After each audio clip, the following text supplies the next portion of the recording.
하나님 말씀 우리 요한복음 9장 1절부터 7절입니다. 우리 한 절씩 교독하고요, 마지막 7절 합독하도록 하죠. 예수께서 길 가실 때 날 때부터 소경된 사람을 보신지라.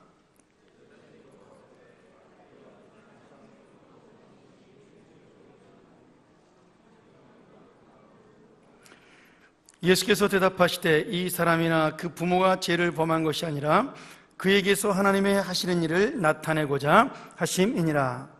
때가 아직 낮음에 이를 우리가 하여야 하리라. 밤이 오리니 그때는 아무도 일할 수 없느니라. 내가 세상에 있는 동안에는 세상의 빛이로라.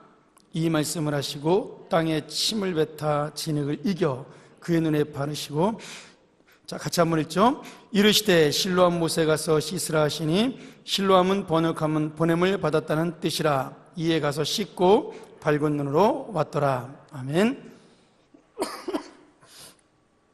오늘 요한복음의 표적 중에 6번째 표적에 대한 말씀을 여러분과 또 몇 번 나누려고 합니다. 6번째 표적은 우리 시각장애자, 눈을 못 보는 자를 눈뜨게 하시는 예수님의 기적이 나타나고 있죠.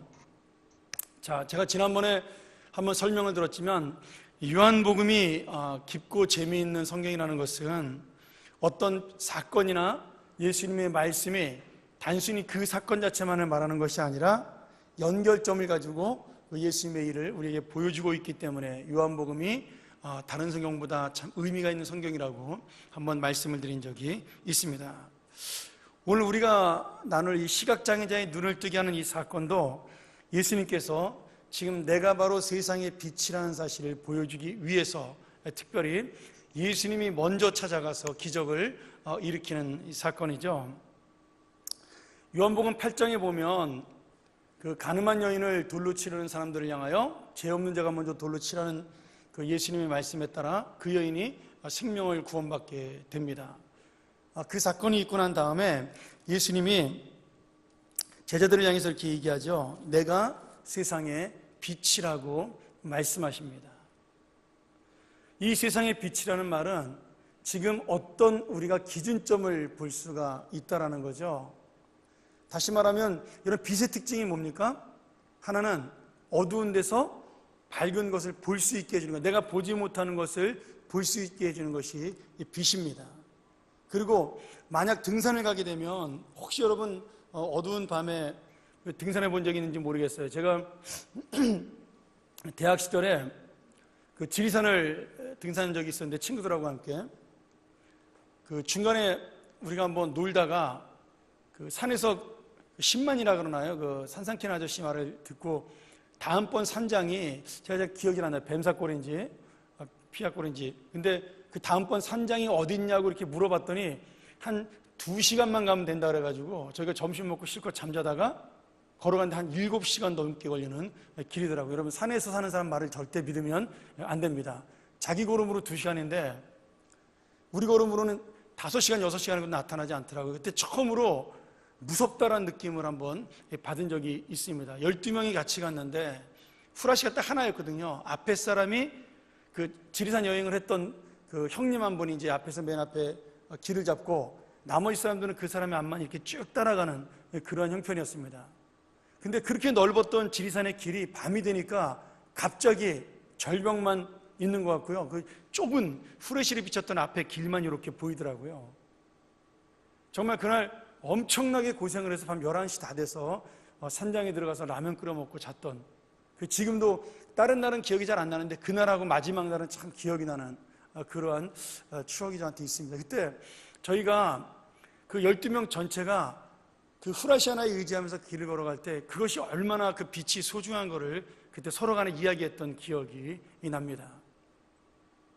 그래서 그 빛을 시간만 나면 좀 쉴 때 꺼놓으라고, 건전지가 다르면 큰일 나잖아요. 그러니까 막 끄라고 그랬던 기억도 나는데요. 빛은 내가 보지 못하는 것을 보게 해주는 것도 있지만 사실은 바른 길을 갈 수 있도록 인도해주는 길잡이가 되는 겁니다. 오늘 예수님께서 당신이 세상의 빛이라고 말씀하시는 것은 곧 내가 너희들이 따라와야 될 길이고 내가 바른 모습이라는 것을, 진리라는 모습을 보여주는 것이기도 하죠. 그런데 오늘 재미있는 것은 이 시각장애자, 다시 말하면 못 보는 사람을 고쳐놓고 난 다음에 예수님이 다시 한번 또 내가 세상에 있는 빛이라고 말씀하셨습니다. 근데 앞에 말이 참 재밌어요. 내가 세상에 있는 동안에는 세상의 빛이다라고 말씀하시죠. 여러분, 그러면 내가 세상에 없으면, 예수님 세상에 없으면 누가 세상의 빛인가요? 여러분, 이 의미가 왜 예수님께서 이렇게 말씀하셨을까요? 그냥 세상의 빛이라고 말씀하시지 않고 내가 세상에 있는 동안에는 세상의 빛이다. 그러면 예수님이 세상에 안 계시면 이제 곧 예수님 돌아가시거든요. 그럼 그때부터는 어떻게 되나요? 오늘 이 은혜를 알고, 그리고 이 눈뜬 자의 기적을 본 사람들, 제자들이죠. 그리고 이 눈을 떴던 사람들, 그런 수많은 사람들이 함께 이제는 빛이 되는 인생을 살라는 말씀이겠죠.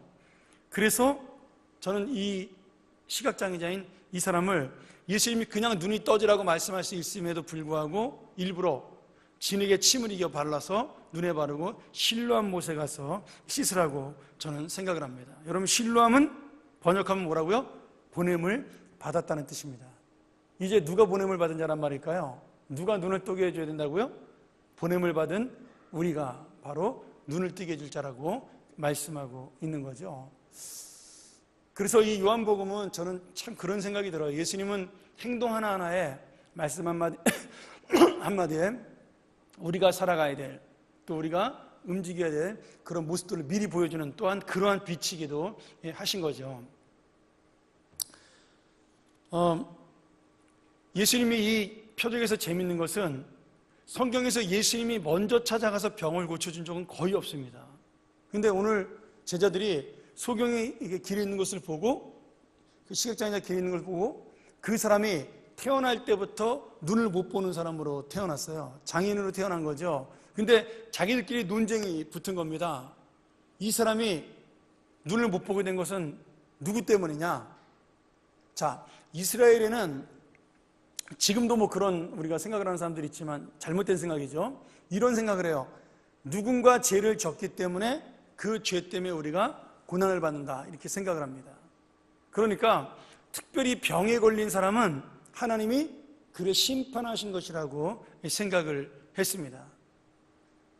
그렇게 생각하시는 이유가 있죠. 예전에는 그 약이 별로 없고 치료받기 힘드니까 병 걸리면 많이 죽었잖아요. 뭐 예를 들어서 지금은 별거 아닌 결핵 같은 것이 그때는 걸리면 누구나 죽는 병이었고, 뭐 홍역 같은 것도 그랬죠. 우리나라도 그 많은 왕족들조차도 그 마마라 그러죠. 그 천연두에 걸리면 다 죽는 그런 세상이었으니까 아마 병 걸린 사람들이 낫지 못하는 것을 보면서 저렇게 죽을 수밖에 없는 것은 하나님이 심판하신 거다라고 생각을 하게 된 겁니다. 그러니까 병을 가지고 태어나거나 아니면 살다가 못 고칠 병에 걸리면 저 사람이 죄를 지어서 하나님 앞에 벌을 받았다라고 그렇게 이스라엘 사람들은 생각을 했습니다. 그런데 태어날 때부터 못 봤으니까 이 사람은 죄를 지을 시간이 없었잖아요. 그러면 도대체 이 사람은 왜 눈을 못 보는 걸까요? 그래서 어떻게 생각을 해요? 부모가 죄를 지어서 이 아이가 이렇게 태어난 것이다, 그렇게 생각을 할 수 있다라는 거죠. 이렇게 논쟁을 하고 있었습니다. 그때 예수님이 뭐라고 말씀하셔요? 두 가지의 답을 주시죠. 우리가 이 본문을 가지고 이제 한번 오늘하고 다음번에 또 말씀을 하려고 그러는데요. 하나는 죄라는 것은 반드시 고난 때문에 오는 것은 아니다. 죄를 짓기 때문에, 병이라는 것은 죄를 짓기 때문에 병이라는 것은 생길 수도 있지만, 그러나 대부분의 병은 하나님의 뜻으로 생기는 것이다, 이렇게 이야기를 하셨습니다. 여러분, 이거 굉장히 중요한 얘기입니다. 아플 때 우리나라 사람들도 그런, 이게 동양적 사고의 습관이죠. 아플 때 내가 무슨 죄를 지어서 이런 벌을 받나, 아니면 고통을 당할 때 내가 뭔 잘못을 그렇게 많이 해서 이런 꼴을 봐야 되나, 그런 우리가 고백을 할 때가 있습니다. 분명히 아마 이 중에도 그러신 분이 있을 거예요. 연세 드신 분들 중에는요. 그런데 여러분, 하나님은 예수를 믿는 사람들은 절대로 그런 말씀을 하시면 안 됩니다. 설사 내가 죄를 지어서 그런 벌을 받는다 하더라도 나를 회개시켜서 새롭게 하시려는 하나님의 은혜이지 그것이 심판 자체가 아니라는 거예요. 또한 내가 전혀 죄를 짓지 않았음에도 불구하고 어떤 고난을 당하는 것은 오늘 예수님의 표현대로 한다면 하나님께서 하실 일들, 다시 말하면 하나님께서 사람들에게 보여주기 위해서 하나님의 일을 드러내기 위해서 하나님의 영광을 나타내기 위해서 이렇게 나타냈다라고 말씀하고 있는 겁니다. 우리 이 일이란 부분은 다음에 한 번 더 듣고요. 좀 깊이가 있으니까 오늘 이 하나님의 영광에 대한 부분만을 좀 생각을 하도록 하죠. 지금 예수님은 우리가 당하는 고난에 대해서 분명하게 말씀합니다. 하나님의 뜻이 있다 이렇게 이야기를 합니다. 물론 여러분 죄를 지어서 하나님 회개하도록 병 걸리게 하는 사람도 있습니다. 그게 누구냐면 38년 된 병자였어요. 예수님의 세 번째 표적이었던 그 사람을 고쳐주고 예수님이 뭐라고 말씀하셨죠? 가서 다시는 죄를 짓지 말라고 부탁을 하셨어요. 그 말을 유추해 볼 때 이 사람은 어떤 죄 때문에 그 병에 걸렸다라고 볼 수가 있는 거죠. 그런데 예수님은 병자를 고친 다음에 대부분 내 믿음이 너를 구원하였다라는 말은 했어도 너의 죄를 사했다 이런 말은 하셨어도 너의 죄 때문에 병이 낫다라는 말은 하신 적이 없습니다. 오늘 다시 말하면 우리가 당하는 아픔이나 고통들 아니면 심지어 육신의 병까지도 하나님께서는 하나님의 영광을 드러내기 위해서 우리에게 주신다라는 겁니다. 물론 이 사실을 모르고 아파하고 고통하다가 죽는 사람은요 방법이 없어요. 그냥 그렇게 아프다가 죽는 겁니다. 그런데 이것이 하나님의 뜻인 것을 알고 믿음으로 기도하고 그 문제를 가지고 하나님 앞에 감사할 수 있고 그 병 때문에 하나님의 영광을 드러낼 수 있는 사람은 이것을 알고 드러낼 수 있는 사람은 정말 그 병을 통해 하나님의 영광을 드러낼 수가 있는 거죠. 여러분 사람이 태어나는 것도 똑같습니다. 하나님은 모든 사람을 존귀하게 이 땅에 태어나게 하셨어요. 그런데 어떤 사람은 평생 동안 나쁜 일만 하다가 죽는 어리석은 사람이 있습니다. 어떤 사람은 좋은 인생을 살다가 죽는 사람이 있어요. 왜 그럴까요? 똑같습니다. 한 사람은 자기가 태어난 목적과 이유를 하나님의 은혜의 의미로 알고 살아가는 사람이기 때문에 선한 인생을 살다가 죽을 수 있는 것이고요. 끝까지 남을 괴롭히고 그리고 자기만 위해 살다가 죽는 사람은 자기 인생을 하나님께서 왜 불렀는지를 모르기 때문에 똑같이 존귀하게 태어났음에도 불구하고 한 사람은 존귀한 삶을 사는 것이고 한 사람은 비참한 삶을 살게 되는 겁니다. 그러니 여러분 결정은 누가 하는 거냐면 내가 하는 겁니다. 하나님 다 똑같은 모습으로 우리에게 허락을 하셨어요. 이제부터 결정은 내가 하는 것이죠. 그러니 우리에게 일어난 나쁜 일이든 좋은 일이든 심지어 내가 죄를 지어서 걸리는 병이든 어려운 일이든 그 모든 것은 하나님의 뜻과 하나님의 목적이 다 연결되어 있다라는 사실입니다. 여러분 그 아랍 사람들이 쓰는 말 중에 인샬라라는 말이 있습니다. 인샬라 들어보셨죠? 뭐 영화나 뭐 이런 TV에서 그 뜻이 뭐냐면 우리나라식으로 표현한다면 하나님의 뜻대로입니다. 하나님의 뜻대로. 그들의 말 표현대로 한다면 알라의 뜻이죠. 알라가 하나님의 뜻이니까. 자, 이 사람들은 뭐든지 말만 하면 인샬라 이렇게 이야기를 합니다. 좋은 일이 일어나도 인샬라, 실수해도 인샬라, 나쁜 일이 있어도 인샬라, 하나님의 뜻이라고 이렇게 이야기를 해요. 가만히 생각을 해보면 굉장히 믿음 있는 고백처럼 생각이 들 때가 있습니다. 실제로 그 하나님의 뜻이라고 외치는 인샬라라는 말은 정말 신앙적인 고백이에요. 모든 것을 내가 재수가 없는 운명으로 받아들이는 것이 아니라 하나님의 뜻으로 받아들여서 그것을 하나님의 은혜로 극복한다는 뜻으로 준 겁니다. 여러분 모하메드도 이슬람교를 만든 모하메드도 결국은 구약 성경의 영향을 받은 사람이기 때문에 하나님이 누구인지는 알고 있는 거죠. 근데 문제는 지금 그 사람들이 쓰는 인샬라는 많이 변질되었다라는 거예요. 제가 선교사님들에게 한번 그런 얘기를 들은 적이 있는데 그 아랍 선교사에게 그들은 이렇게 얘기하죠. 자기들이 마땅히 해야 될 일을 하지 않고도, 그래서 잘못되는 것을 보고도 그것을 인샬라라고, 신의 뜻이라고 그렇게 핑계를 댑니다. 약속 장소에 늦게 나오고선도 미안하단 말하지 않아요? 차가 막혀서 그랬다, 인샬라, 그것도 하나님의 뜻이기 때문에 늦은 거다, 이런 식으로 이야기를 합니다. 내가 게을러서 가난해도 그것이 인샬라, 하나님의 뜻이라고 이야기합니다. 여러분, 이것이 얼마나 무서운 불신앙인지를 우리가 알아야 합니다. 어떻게 보면 하나님의 그 뜻을 인정하는 좋은 신앙처럼 보이지만 실제로 그 안에 뭐가 있어요? 내가 원하는 것은 하나님의 뜻이고 내가 하고 싶은 것만 하나님의 뜻인 거예요. 내가 하기 싫고 하고 싶지 않은 것은 안 해버리는 겁니다. 귀찮아서 안 하고 싫어서 안 하고, 그리고 그것을 뭐라고 얘기해요? 하나님의 뜻이라고 이야기하는 겁니다. 여러분, 한번 잘 생각을 해보세요. 우리 안에도 그런 마음들이 있다라는 거죠.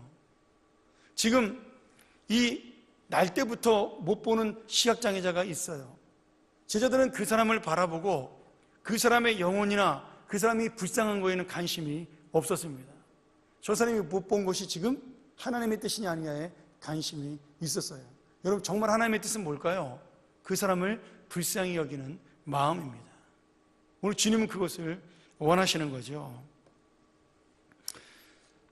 자, 인샬라는 원래 하나님의 뜻을 말하는 거였는데 시간이 지나면서 자기의 이익을 챙기는 사람에 의해서 숙명론이라는 단어로 바뀌기 시작을 했습니다.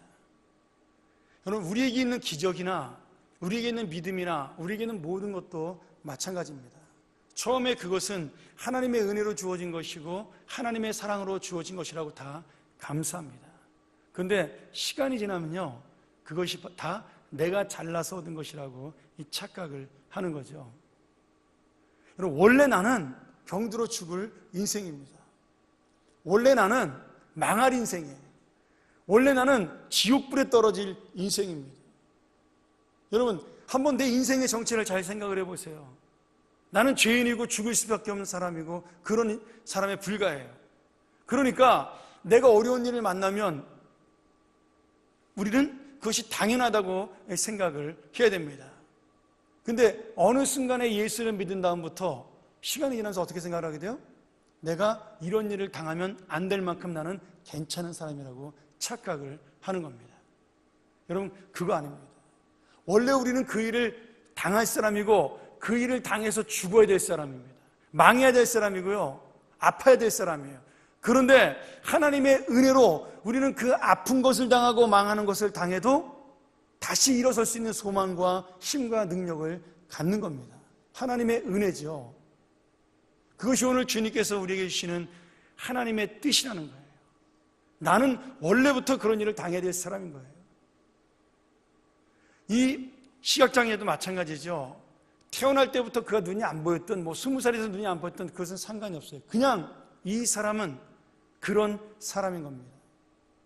그러나 하나님께서는 우리의 고난을 통해서, 우리의 아픔을 통해서 오늘 뭐라고 말씀하셔요? 하나님의 일을 나타내기 위함이다, 하나님의 영광을 나타내기 위함이라고 말씀을 하셨습니다. 그러니까 지금 이 시각장애자의 고통이라는 거, 안 보이는 아픔이라는 것이 하나님의 영광을 위한 것이고, 내가 지금 당하는 아픔과 고통도 하나님의 영광을 위한 것이라는 거예요. 어떤 사람은 그것을 하나님의 뜻으로 알고 이겨내서 그것이 정말 하나님의 영광이 드러나게 한 사람이 있는가 하면 그 뜻을 모르기 때문에 그냥 힘없이 무너지는 사람도 있다라는 거예요. 예수님께서 우리에게 바라시는 것은 무엇일까요?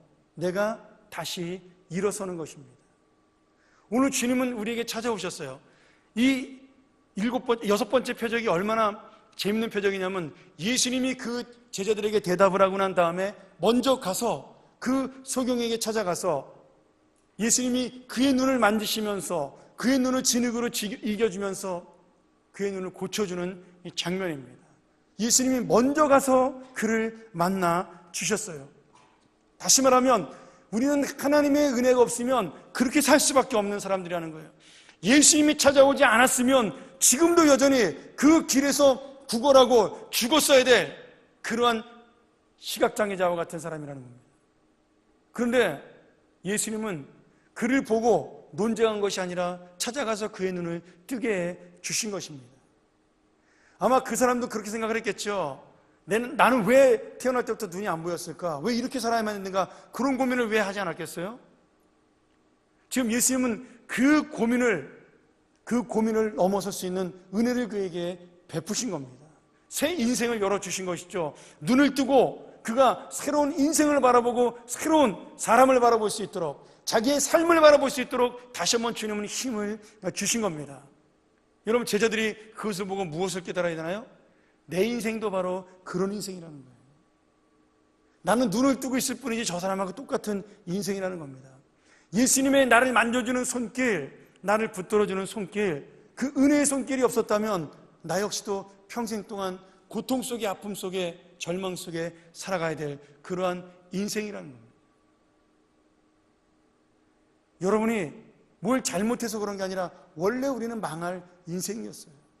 그런데 우리를 주님이 찾아오셔서 지금 이 자리에 하나님의 자녀로 만들어 주신 겁니다. 오늘 여러분, 지금 주님께서는 그 시각장애자를 불러서 먼저 찾아가서 하나님의 영광을 드러내기에 그 눈을 뜨게 하신 것처럼 오늘 우리에게도 앞을 못 보는 캄캄한 일을 만나도 거기에는 하나님의 영광을 드러내기 위한 깊은 목적이 있고 뜻이 있습니다. 우리가 지금은 그 뜻을 모르지만 때가 되면 주님께서 우리의 눈을 밝히며 그 뜻을 보여주시고 그 장애인의 눈을 열어주었듯이 우리 인생의 길도 열어주시는 겁니다. 오늘 여러분, 우리는 내가 당하는 아픔과 고통에 대해서, 내가 지금 문제를 삼고 있는 그 일들에 대해서 원망할 이유가 없다라는 거예요. 원망할 것이 아니라 하나님의 은혜 가운데서 나를 찾아오시는 그 주님을 소망하는 것이 정상입니다.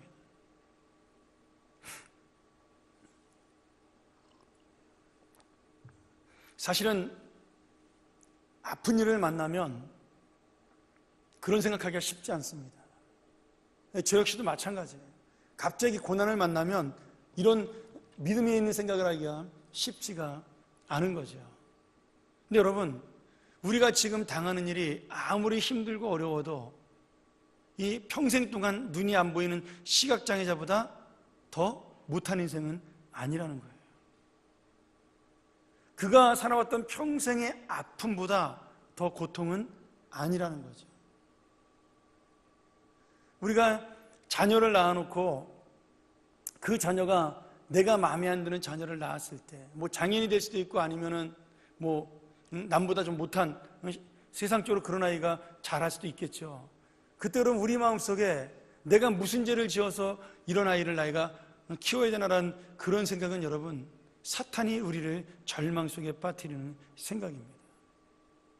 내가 어떤 일을 만났을 때 내가 왜 이런 일을 만나야 되는가, 열심히 살았던 내 결과가 왜 이것밖에 되지 않는 것인가라고 생각하는 것도 여러분, 사탄이 주는 이 생각입니다. 오늘 주님이 말씀하시는 그 뜻대로 이야기한다면 그저 나는 하나님이신 그 하루하루의 일에 대해서 내가 열심히 살아가고 죽을 수밖에 없는 인생임에도 불구하고 그렇게 살다가 죽어야 되지만, 오늘 우리는 주님의 은혜를 만난 사람이 되었으니까 더 이상 죽을 일은 없는 거잖아요. 이제는 죽어도 끝나는 게 아니잖아요. 그런 여러분, 이제 더 이상 우리에게 절망은 없다라는 겁니다. 여러분, 이 실로암 못의 의미가 뭐예요? 우리에게 날마다 실로암 못이 이제 있다라는 겁니다. 더 이상 눈에 보이는 실로암 못은 필요 없는 거예요. 왜? 너 자신이 지금 실로암 못이라는 거예요. 그 은혜를 받은 사람이니까, 그 은혜를 알고 있는 사람들이니까. 제자들은 지금 그 소경을 향해서 마치 자기들은 죄가 없는 것처럼 떠들고 있지만 실제로 여러분, 죄로 따지면 다 똑같은 거 아니겠습니까? 그러니 지금 이 눈을 뜬 이 장애인이나 그 눈을 뜬 장애인을 보고 있는 제자들이나 똑같이 오늘 예수님이 나는 세상의 빛이라고 말씀하신 그 의미를 알아야 한다는 겁니다. 그럼 내가 내 인생을 살면서 어려움과 고통이 왔을 때, 어둠이 왔을 때 정말 예수님이 세상의 빛이라는 그 고백에 대해서, 선포에 대해서 내 가슴 속에 담고 있어야 한다는 거예요. 그리고 나는 그 빛의 일부분을 받았으니까 나 역시도 그 빛의 인생을 살아야 한다는 거죠. 저는 예수님이 우리에게 피를 수혈해 줬다고 생각을 해요. 십자가에 흐르신 피가 우리 전 인류에게 수혈되었다고 생각을 합니다. 그런데 어떤 사람은 그 귀한 피를 받고도 마치 자기가 원래부터 그 피를 갖고 있는 양 자기 마음대로 살아가는 사람들이 있습니다. 그럼 어떤 사람들은 그 피에 대한 수혈의 고마움을 알고 생명의 고마움을 알고 하나님의 뜻을 찾는 사람들이 있죠.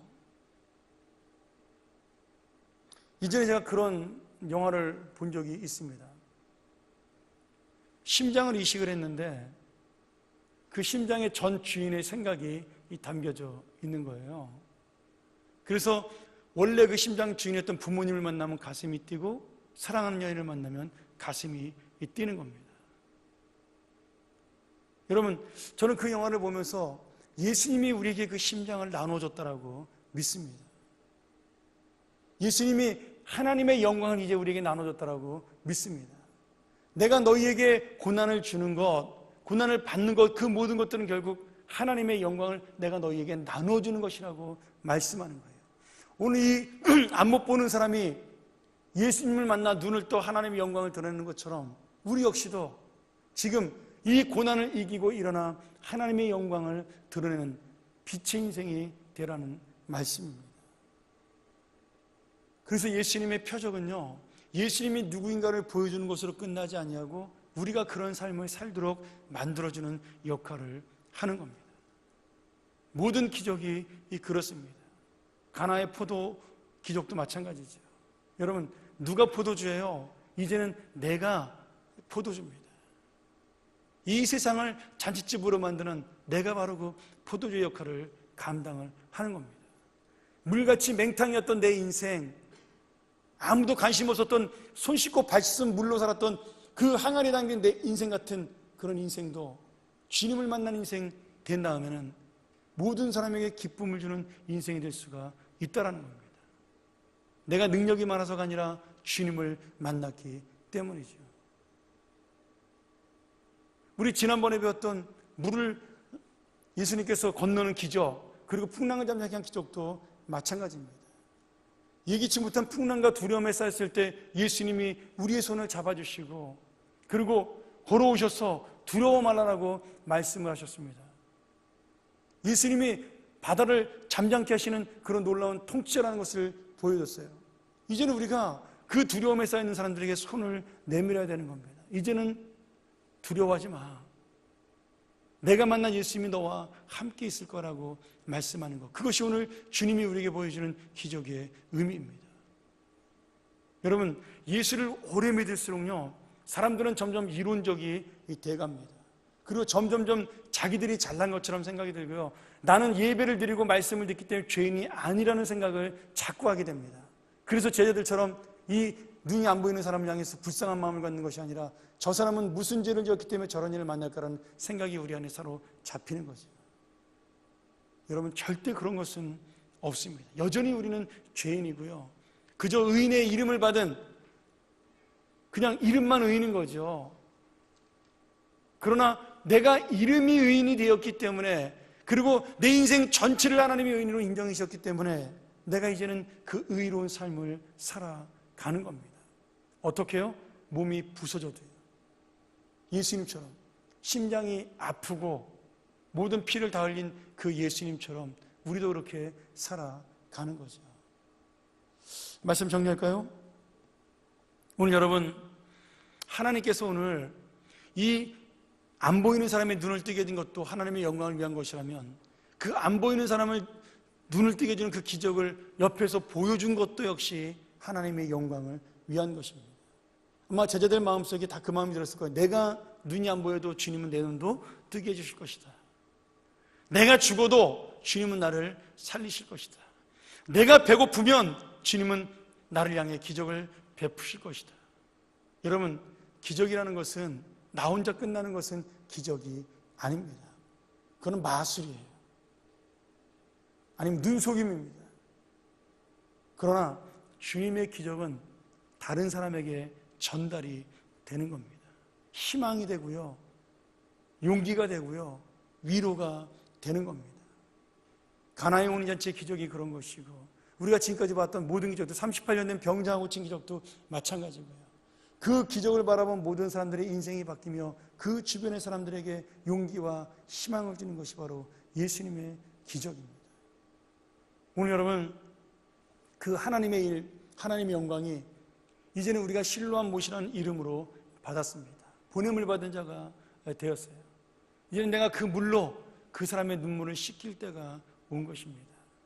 오늘 여러분, 우리 오늘 기도하면서 그런 마음을 가졌으면 좋겠어요. 오늘 주님, 내가 어렵고 힘이 들고 마음이 아픕니다. 내 미래가 보이지 않을 수도 있고요, 답답할 수도 있고요, 내 자식 때문에, 아니면 내 문제, 내 병마 때문에 아프고 어려울 수가 있습니다. 당연하죠. 인생은 그런 겁니다. 그런데 주님은 그 아픔을 통해서 다시 한번 하나님의 일을 이루시기 원합니다. 주님은 그 고통을 통해서 하나님의 영광을 한 번 더 드러내기를 원하십니다.